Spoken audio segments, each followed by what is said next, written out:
વડાપ્રધાન નરેન્દ્ર મોદીના નેતૃત્વના 12 વર્ષ દરમિયાન ગુજરાતના ગ્રામ્ય વિકાસ ક્ષેત્રે નોંધપાત્ર પરિવર્તન જોવા મળ્યું છે.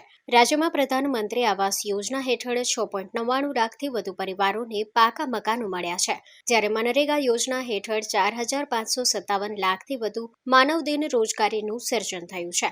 સ્વચ્છ ભારત મિશન અંતર્ગત 44 લાખથી વધુ શૌચાલયોનું નિર્માણ કરી ગ્રામ્ય સ્વચ્છતામાં વધારો થયો છે. પ્રધાનમંત્રી કૃષિ સિંચાઈ યોજના હેઠળ જળસંચય અને ભૂગર્ભ જળ સ્તરમાં વધારો કરવા માટે 1.36 લાખથી વધુ કામો પૂર્ણ કરવામાં આવ્યા છે. બીજી તરફ ગુજરાત લાઇવલીહુડ પ્રમોશન કંપની દ્વારા 26 લાખથી વધુ મહિલાઓને સ્વસહાય જૂથો સાથે જોડી આર્થિક રીતે સશક્ત બનાવવામાં આવી છે.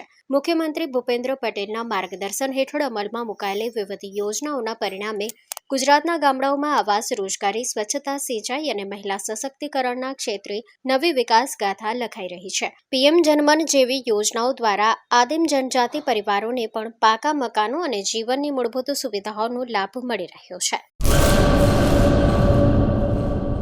2026-27 એડમિશન ચાલુ છે. ઓછા અભ્યાસે ઝડપી નોકરી મેળવવાની સુવર્ણ તક. સતત 9 વર્ષથી નંબર 1 સંસ્થા.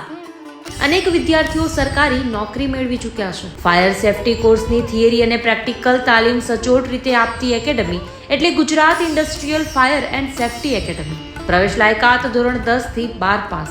આપ સૌ વાલીઓ અને વિદ્યાર્થીઓના સહકારથી સતત નંબર 1 રહેલી સંસ્થા 8 વર્ષ પૂર્ણ કરી 9મા વર્ષમાં મંગલ પ્રવેશ કરે છે. ભવિષ્યના ઘડતર અને સારી નોકરી મેળવવા આજે જ સંપર્ક કરો Gujarat industrial fire and safety academy, બીજા માળે રાષ્ટ્રભાષા ભવન, બસ પોર્ટની સામે, ભુજ, કચ્છ. સંપર્ક 9737296001 8155030882.